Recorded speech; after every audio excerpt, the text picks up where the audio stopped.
కృపావార్త కార్యక్రమమునకు స్వాగతం. నేటి ధ్యానాంశము ఆపద, ట్రబుల్. ఆపత్కాలమున నీవు నాకు మొరపెట్టుము, నేను నిన్ను విడిపించేదను, నీవు నన్ను గొప్ప చేసేదవు. కీర్తనల గ్రంథము 50వ అధ్యాయము 15వ వచనం. Call unto me in the day of trouble. I will deliver you. You will glorify my name. కీర్తనల గ్రంథము Psalm 50 verse 15. ఆపదలు నన్ను వెన్నంటి ఉన్నా, నా కాపరి నీవై నన్నాదుకొంటివి. లోకమంతయు నన్ను విడచిన నీ నుండి వేరు చేయవు. ప్రభువా, నీ నుండి వేరు చేయవు. ఎన్ని తలచినా ఏది అడిగినా జరిగేది నీ చిత్తమే. ప్రభువా, జరిగేది నీ చిత్తమే. నీ వాక్కుకై వేచి ఉంటిని, నా ప్రార్థన ఆలకించుమా. ప్రభువా, నా ప్రార్థన ఆలకించుమా. నీ తోడు లేక, నీ ప్రేమ లేక, ఇలలోన ఏ ప్రాణి నిలువలేదో. నీ తోడు లేక, నీ ప్రేమ లేక, ఇలలోన ఏ ప్రాణి నిలువలేదో. అడవి పూలే నీ ప్రేమ పొందగా, నా ప్రార్థన ఆలకించుమా.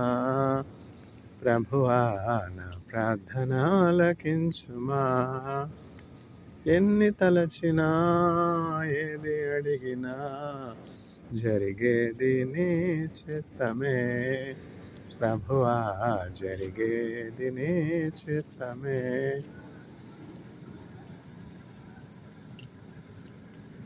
నా స్థితి గమనించి నన్ను ప్రేమించి, నా కొరకై కల్వరిలో యాగమైతివా.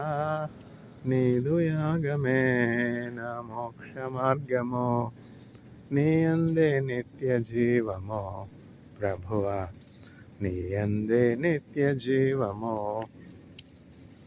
ఎన్ని తలచినా ఏది అడిగినా జరిగేది నీ చిత్తమే. ప్రభువా, జరిగేది నీ చిత్తమే. నీ వాక్కుకై వేచి ఉంటిని, నా ప్రార్థన ఆలకించుమా. ప్రభువా, నా ప్రార్థన ఆలకించుమా.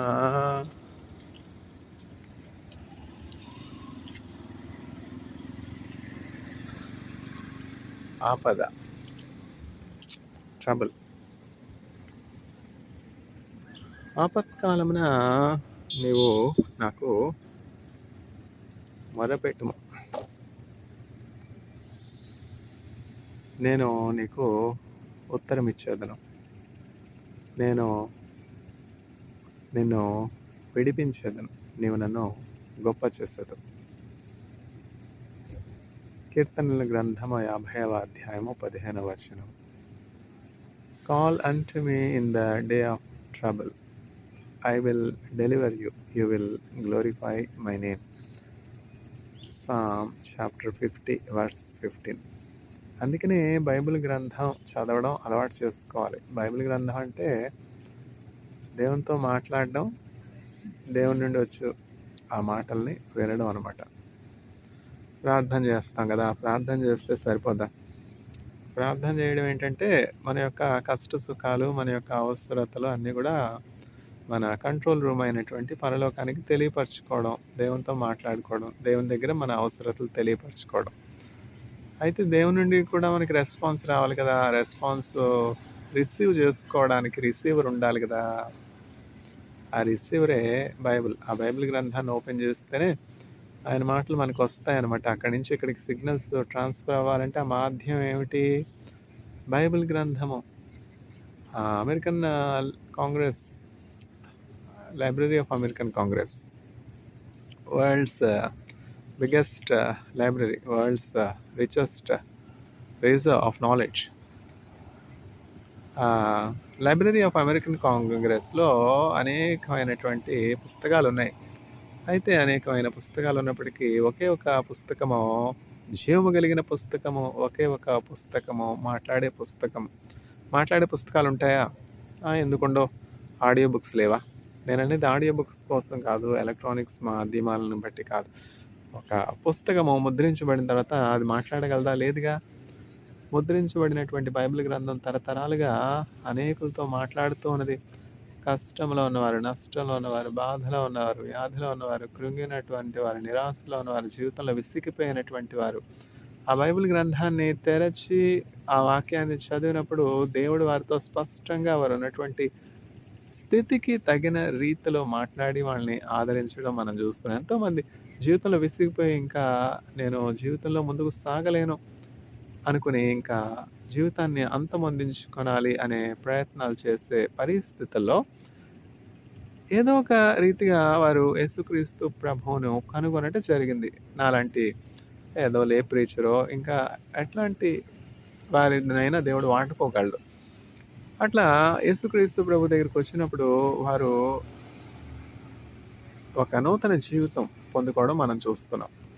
నిరాశలో ఆశ పొందుకోవడం, పరాజయంలో జయం పొందుకోవడం, పేదరికంలో సహాయం పొందుకోవడం, ఆకల్లో ఆహారం పొందుకోవడం, అనేకమైనటువంటి అద్భుతాలు, అనేకమైనటువంటి సాక్ష్యాలు.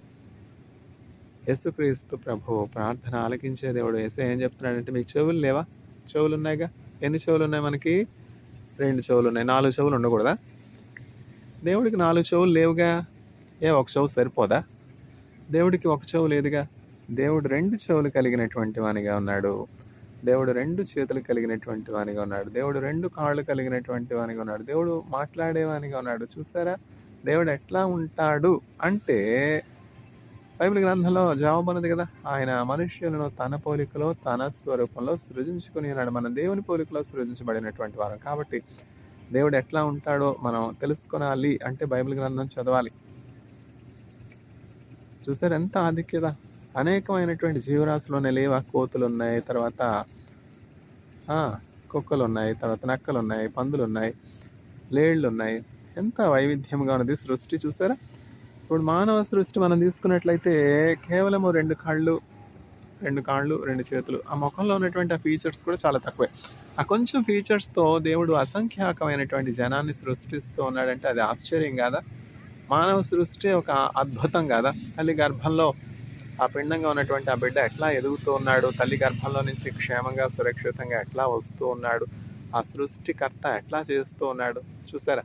బెండకాయ ఉన్నట్టు దొండకాయ ఉండదు, దొండకాయ ఉన్నట్టు కాకరకాయ ఉండదు, కాకరకాయ ఉన్నట్టు ఆనపకాయ ఉండదు, ఆనపకాయ ఉన్నట్టు పుచ్చకాయ ఉండదు, పుచ్చకాయ ఉన్నట్టు అంజూర పండు ఉండదు, అంజూర పండు ఉన్నట్లు అనాస పండు ఉండదు, అనాస పండు ఉన్నట్టు జలధర వృక్షం ఉండదు. చూసారా? ఎంత వైవిధ్యమో, ఎంత వైవిధ్యము సృష్టిలో ఉన్నది. మనము ఇట్లా ఏమైనా సృజించగలమా? దేవుడు సృష్టించినట్లు మనం సృష్టిస్తాం. కానీ మనం చేసే ప్రతి సృష్టిలోనూ, అంటే సైంటిస్టులు సృజించే ప్రతి మెటీరియల్లోనూ, ప్రతి ఇన్వెన్షన్లోనూ కొరత ఏంటంటే, ప్రస్తుతం బాగానే ఉంటుంది, మొదట్లో బాగానే ఉంటుంది. అయితే రాను రాను వాటి యొక్క సైడ్ ఎఫెక్ట్స్ బయటకు పడతా ఉంటాయి. వాటి యొక్క సైడ్ ఎఫెక్ట్స్ బయటపడతాయి. అంటే ఏంటంటే, ఇంచుమించు 50 years బ్యాక్ ఏం జరిగింది? పాలీథిలిన్ ఇన్వెంట్ చేశారు.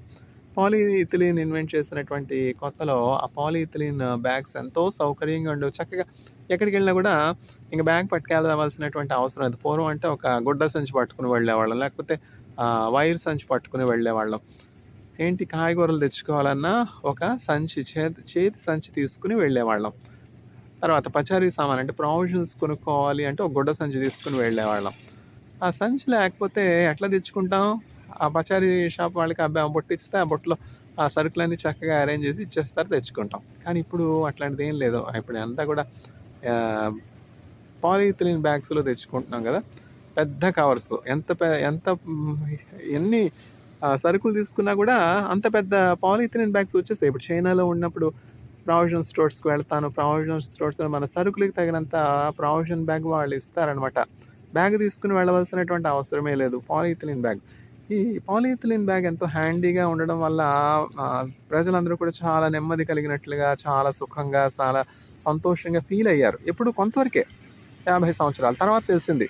దానివల్ల ఉన్నటువంటి సైడ్ ఎఫెక్ట్స్ ఏమిటంటే అవి డిగ్రేడ్ అవ్వవు కదా! అవి మట్టయిపోవు. ఆ మట్టిలో అట్లానే భూమిలో కూరుకుపోయి వాటర్ బాడీస్ అన్నీ కూడా బ్లాక్ చేస్తా ఉంటాయి. సాయిల్‌ని కంటామినేట్ చేస్తా ఉంటాయి. ఎంత పొల్యూషను. అవి ఎంత చిన్నవైపోయినా గూడా ఆ చిన్న పార్టికల్స్ అట్లనే ఉంటాయి. మైక్రో ప్లాస్టిక్స్ అంటాం, నానో ప్లాస్టిక్స్ అంటాం. వాటి వల్ల ఇప్పుడు జరిగే అపాయాలు, వాటి వల్ల కలిగే నష్టాలు, అక్వాటిక్ సిస్టమ్ పాడైపోవడం, తర్వాత అనేకమైనటువంటి జీవరాశులు చనిపోవడం. ఆ! తర్వాత ఇప్పుడు ఆహ్, మన శరీరంలో ఏ భాగంలో చూసినా మైక్రో ప్లాస్టిక్స్ ఇమిడిపోతున్నాయి. Nano plastics ఇమిడిపోతున్నాయి.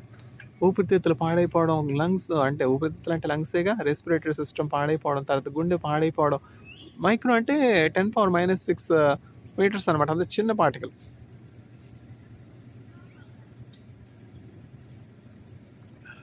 అంత చిన్న పార్టికల్స్, ప్లాస్టిక్స్, నానో పార్టికల్స్ వచ్చి మానవుల యొక్క హెల్త్‌ని ఎంతగానో పాడు చేస్తున్నాయి. ఎన్ని కాంప్లికేషన్స్ చెప్పండి. కార్సినోజన్స్, ఎన్ని రకాలైనటువంటి కెమికల్స్, బీటీఎక్స్ కెమికల్స్, బెంజిన్, టాల్వెనిక్, జైలిన్.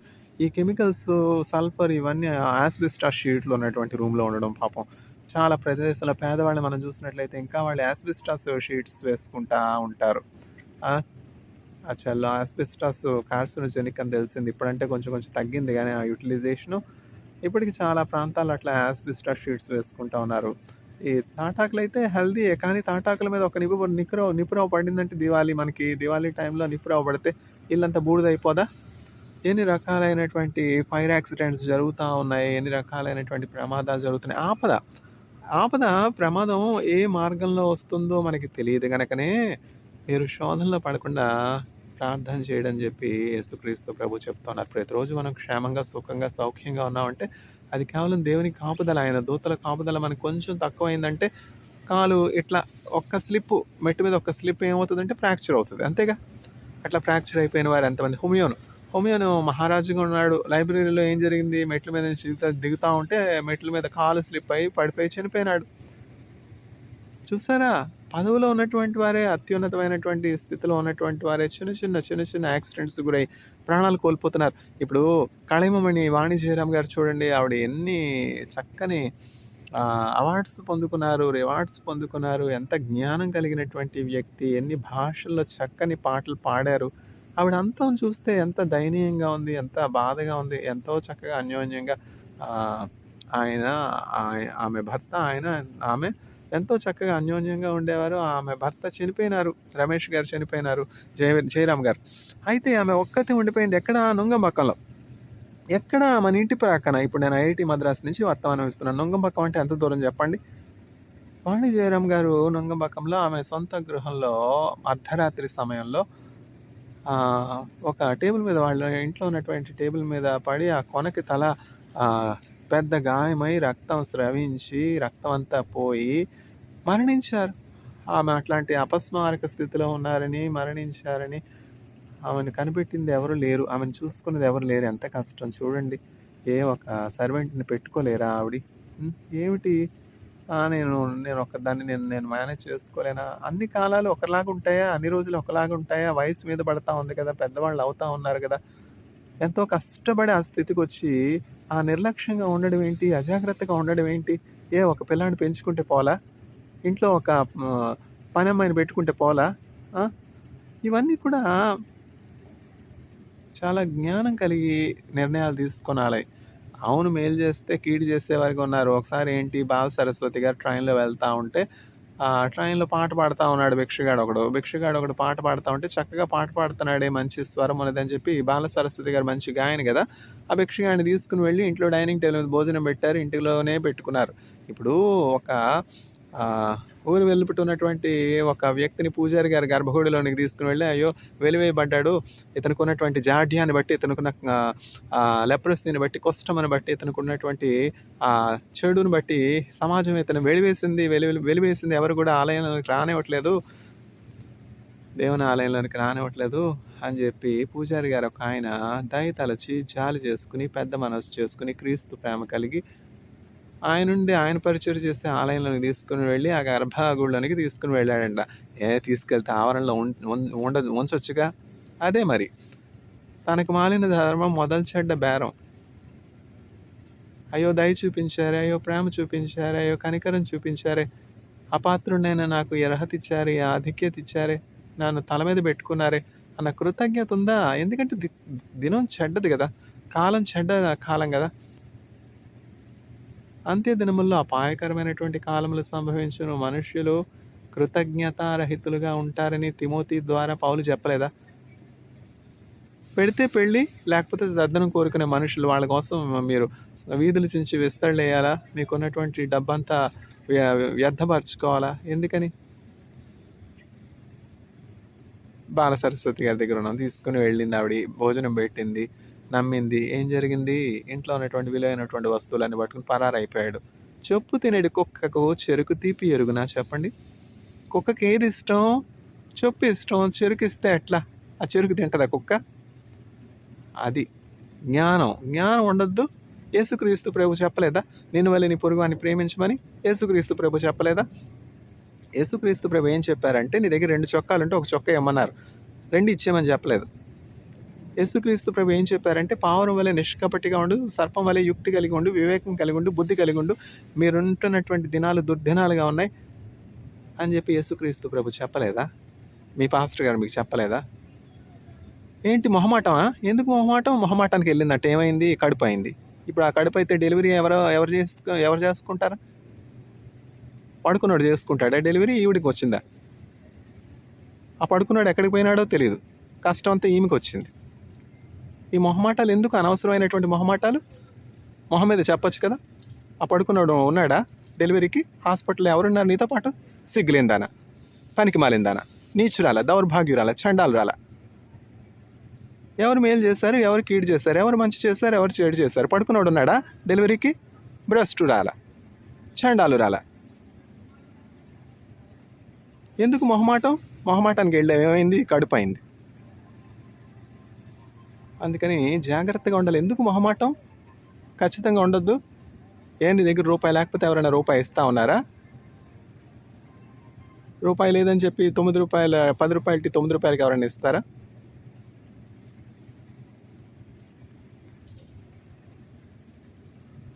వివేకం కలిగి ఉండాలని దేవుని మాట చెప్తా ఉన్నదనమాట. పావురం వలె నిష్కపటులుగా ఉండండి, సర్పం వలె వివేకం కలిగి ఉండండి. ఎవరు నమ్మదగిన వారు, ఎవరు నమ్మదగిన వారు, ఎవరు మంచివారు, ఎవరు చెడ్డవారు, ఎవరు మన మేలు ఆశించేవారు, ఎవరు మన కీడు చేసేవారు. అంత్య దినముల్లో అపాయకరమైన కాలములు సంభవించును. ప్రతి ఇంటి వారికి శత్రువులు అవుతారు. కన్న తల్లిదండ్రులే బిడ్డలకు శత్రువులుగా ఉంటారు. కన్న బిడ్డలే తల్లిదండ్రులకు శత్రువులుగా ఉంటారు. ఆ దినాల్లో మనల్ని సొంత భార్య భర్తను అమ్మివేస్తుంది, సొంత భర్త భార్యను అమ్మివేస్తాడు. పిల్లలే మాతృహంతకులుగా, పితృహంతకులుగా, దేవదూషకులుగా ఉంటారు, స్వార్థపరులుగా ఉంటారు, బెంకమలాడు వారిగా ఉంటారు, దేవుని కంటే సుఖానుభవాన్ని ఎక్కువ ప్రేమించేవారిగా ఉంటారు. We're reading the lost chronicles of planet earth. ఇట్లా కాక ఎట్లా ఉంటారు? బైబిల్ గ్రంథాలు చెప్పలేదా? ఇంట్లో తీసుకుని పెట్టుకుంది బాల సరస్వతి గారు. ఆ పూజారి గారు అంటరానివాడు అని చెప్పి దూరంగా ఉంచారా? అంటరానివాడు అంటే కుష్ఠం వచ్చింది, కుష్ఠం వచ్చితే ఇంట్లో పెట్టుకుంటారా? ఊరు వెలుపల పంపించేశారు. మరి బుద్ధి ఉండద్దు. తీసుకుని వెళ్ళి ఎక్కడ పెట్టారు? గర్భగుడిలో ఉన్నటువంటి దేవతను చూపించి, నేను రోజు పూజించే నా దేవత, ఈ గృహదేవత చూసావా, వెండి విగ్రహం, వెండితో చేశాను, బంగారంతో చేశాను, కిరీటం చూసావా, రోజు నేను అర్చనలు చేసే దేవత అని చెప్పి ఆయన చెప్పుకున్నాడు. ఎందుకని? జాలి. అయ్యో వెలివేశారే, ఎందుకు ఒక మనిషిని అట్లా బాధించాలి? ఆయనకి చరిత్ర తెలియదుగా, ఎందుకని వెలివేయబడ్డాడో, ఆ జాడ్యం ఏంటో, ఆ రోగం ఏంటో, పుట్టుపూర్వత్రాలు ఏంటో తెలియదుగా. నోరు మంచిదైతే ఊరు మంచిదవుతుంది, నోరు మంచిది కాకపోతే అట్లనే వెలివేయబడతారు. తెలియక తెచ్చుకున్నాడు. ఏం జరిగింది? ఆ గర్భగుడిలోంచి ఆ విగ్రహాన్ని ఎత్తుకుని పోయినాడు. పూజారి గారికి ఇంకేముంది? అట్లా ఉంటాయి పరిస్థితులు. ఎవరు ఎక్కడ ఉండాలో అక్కడ ఉండడం మంచిది కదా. 10 రూపాయలు ఉంటే ₹1 ఇవి నీ ఇంట్లోనే తీసుకుని పెడితే నీ తలకి కొరువు పెడతాడు. ఇవన్నీ చెప్పాలా? అంత్య దినములు అపాయకరమైనటువంటి కాలములు సంభవించును. మనుష్యులు స్వార్థపరులుగా ఉంటారు, బెంకములాడు వారిగా ఉంటారు, సజ్జన ద్వేషులుగా ఉంటారు, మాతృహంతకులుగా ఉంటారు, పితృహంతకులుగా ఉంటారు, దేవుని కంటే సుఖానుభవాన్ని ఎక్కువగా ప్రేమించేవారిగా ఉంటారు, అబద్ధికులుగా ఉంటారు, అబద్ధాన్ని ప్రేమించేవారిగా, అబద్ధాన్ని జరిగించేవారిగా ఉంటారు. ఇవన్నీ చెప్పలేదా? పౌలు తిమోతితో చెప్పాడుగా, నా కుమారుడు జాగ్రత్తగా ఉండి, వివేకం కలిగి ఉండు, బుద్ధి కలిగి ఉండు, ఇట్లాంటి మనుషులు ఉంటారని. వాళ్ళతో ఎందుకు మాట్లాడడం? ఏ కుష్ఠరోగిని పక్కన పడుకోబెట్టుకుంటావా? ఏమైనా జాలి చూపుతాడా వాడు? ఆ కుష్ఠం నీకు కూడా అంటిస్తాడు. జాగ్రత్త. ఎవరు ఎక్కడ ఉండాలో అక్కడ ఉండాలి.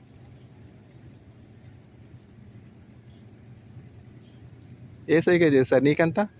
10 మంది వచ్చారు కుష్ఠరోగులు, మిగతా 9 మంది ఎక్కడికి వెళ్ళిపోయారు? అట్లాంటి కృతజ్ఞత లేని వారికి ఎందుకు చేయాలి? కృతజ్ఞత లేనివారు వేల కొలదిగా కూలిననో. కృతజ్ఞత లేని వారు కూలిపోతారంట. కృతజ్ఞత లేనివారు వేల కొలదిగా కూలిననో. కృపావాక్యమునకు సాక్షులమై కృప వెంబడి కృపను పొందదు. ఏ మొహమాటం లేదు. నీ దగ్గర డబ్బు లేకపోతే అప్పులు చేసి ఇవ్వడం ఏంటి? ఇజ్రాయెల్లో ఉన్నప్పుడు మా ప్రొఫెసర్ గారు అహరోన్ గడంకన్ గారు, సార్ నాకు అప్పు కావాలంటే, ఎందుకు అప్పు కావాలంటే, నన్ను ఒక స్నేహితుడు అప్పు అడిగాడండి, నా దగ్గర డబ్బులు. నీ దగ్గర డబ్బులు లేకపోతే నీ దగ్గర డబ్బులు లేవని చెప్పాలి కానీ ఎవరి దగ్గరైనా అప్పు చేసిస్తారు. ఇది ఎక్కడ అజ్ఞానం? లేదని చెప్పు. మొహమాటం ఏంటి మొహమాటం? చూసారా, ఆయన అనుభవం ద్వారా చెప్తా ఉన్నారు. మన దగ్గర లేదు, తానే మొండంటే తనకో మొండంట. అడిగినటువంటి ఆ మొండమొప్పుకి ఇవ్వడానికి నువ్వు ఇంకా నిలువు దోపిడి అవ్వాలా? నీ దగ్గర లేకపోతే లేదని చెప్పు. నువ్వు లేకుండా, నీ దగ్గర లేకుండా నువ్వు అప్పు చేసి ఇవ్వడం ఏంటి? ఇది ఎక్కడిది? ఇంకొకరి తల మీద నువ్వెందుకు చేపట్టడం? ఇదేంటి మొహమాటం? అడుక్కునే వాళ్ళు అడుక్కుంటూనే ఉంటారు. అదొక వృత్తి అయిపోయింది కదా. దేవుడిచ్చినటువంటి ఆ వస్తువుల్ని, దేవుడిచ్చినటువంటి కృపను జాగ్రత్త చేసుకోవాలి. ఆ 10 తలాంతులు ఇచ్చారు యేసుక్రీస్తు ప్రభు. 10 తలాంతులు వ్యర్థపరచుకుంటే, భూమిలో పాత పెడితే ఏం జరిగింది? శిక్ష రాలా? కాబట్టి ఆపదలు తప్పించుకోవాలి అంటే యేసయ్యకి మొరపెట్టాలి. అప్పుడు యేసయ్య విడిపిస్తారు. యేసు నామం అన్ని నామాల కంటే ఉన్నతమైన నామం. ఆయన ప్రార్థన ఆలకించేవాడు, ప్రార్థనకు జవాబు ఇచ్చేవాడు. ఈ దోమలు ఎట్లా వస్తున్నాయి? ఈ దోమలు చేసి కరెక్ట్గా ల్యాబ్లో తయారు చేసేవాళ్ళు ఉంటారు. ఈ వైరస్ ఆ వైరస్ ఎట్లా వచ్చేస్తాయి ఆటోమేటిక్గా? నీచులైనటువంటి, చండాలైనటువంటి, భ్రష్టులైనటువంటి మనుషులు చేయకుండా ఎట్లా వస్తాయి? సైన్స్ని, టెక్నాలజీని దేని కొరకు వాడుతున్నారు ఈ భ్రష్టులు? ఈ న్యూక్లియర్ టెక్నాలజీని దేని కొరకు వాడుతున్నారు? మీరు ఏ కొలత ఇతరులకు కొలుస్తారో అదే కొలత మీకును కొలబడింది. With whatever measure to others it will also be measure to you. Hiroshima Nagasaki మీద వేస్తే వాళ్ళు వేయకుండా ఉంటారా? జాగ్రత్త. పరుల కొంప ముంచాలంటే ముందు నీ కొంపే మునిగిపోద్ది. మనకి దేవుడు ఇచ్చినటువంటి విషయాలు జాగ్రత్తగా ఉపయోగించుకోవాలని వాక్యసారం. దేవుడు విని వారికి బుద్ధి దయచేయను గాక. ఆమేన్.